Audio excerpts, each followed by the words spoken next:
مجلة أمريكية: أخنوش يتزعم أثرياء المغرب.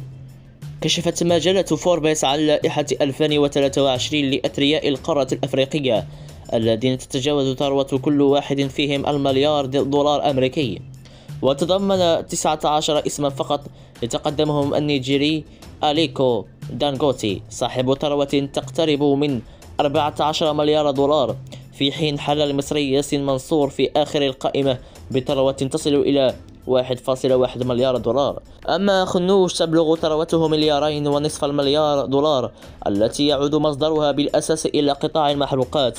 والاسم الثاني هو عثمان بن جلون الذي يملك ثروة 1.3 مليار وتعود ثروته إلى قطاع الأبناك والتأمينات.